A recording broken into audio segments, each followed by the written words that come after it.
My boyfriend gave me a book to read, and it's the most sexist, misogynistic book I've ever seen, and now I'm wondering how a proud feminist could ever think I'd enjoy this. I, 25 female, met my boyfriend, 37 male, in our master's program. We became friends over this past year, and started dating and becoming serious shortly before I left the state for a summer internship. He gifted me a book to read, saying it was one he liked. It's A Spell for Chameleon by Piers Anthony, a fantasy novel written several decades ago. I knew nothing about it prior, and began laughing at it 2 pages in because of how ridiculous the writing was, especially about women. We video chatted after I got through the first chapter, and I tried respectfully explaining my doubts about the book. He made a deal with me, knowing I'm a big Harry Potter fan. He promised to give the Harry Potter series a chance, starting with Philosopher's Stone, if I gave his book a chance and kept reading. This rocked my world, and I had a sudden burst of motivation. I'm on chapter 3, and I cannot stand this book. It is one of the most sexist and misogynistic texts I have ever had to read, and it honestly makes me feel like crap. Not to mention it's just poorly written all around, painfully spoon-feeding obvious symbolism, and excessively throwing in fantasy creatures and concepts that do nothing for the plot. The protagonist is a complete dillhole that I could not care less about, and as a reader, I don't want to follow him or anything in the fantasy world of Xanth. But of course, flat out telling my boyfriend those thoughts about a book he enjoys would be hurtful, and he has every right to have different preferences. I am shocked that he would recommend such a book to me though. He is a respectful and educated man, treating me very well, and identifying as a proud feminist. This recommendation was out of left field. Does he not remember how hurtful the author's writing on women is? Did he read it at a young age, and has since grown? I can't expect him to hold his end of the bargain and read Harry Potter, which is fine, especially if it means not having to put myself through Piers Anthony's poor excuse for writing ever again. I like my boyfriend a lot. How do I respectfully tell him why I cannot invest in this book anymore? It's important to me that he realizes the negative messages being suggested, but I want to do this without insulting his taste or making him feel at fault. Edit to add why the book is horrible.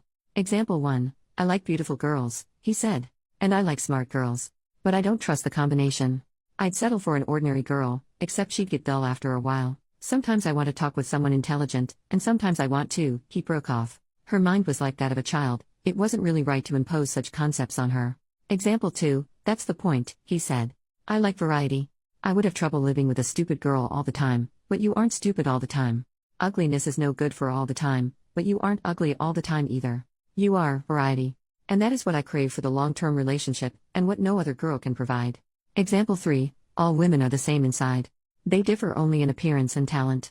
They all use men. Example 4. That whole rope trial in chapter 3. Example 5. Other girls manage to enhance their appearance by cosmetics or padding or specialized spells, but besides Sabrina all other females look somewhat artificial. She was no enemy. This was the PG. 2 example I mentioned. Example 6, there was much more of her he longed to see, and to touch, but that could come only after marriage. She was that sort of girl, and it was part of her appeal. The girls who had it didn't need to put it on casual display. PG. 3. Update 3 days later. I went through every comment, and took them all into consideration. Thank you all for your thoughts. We video chatted the other night, and the topic came up.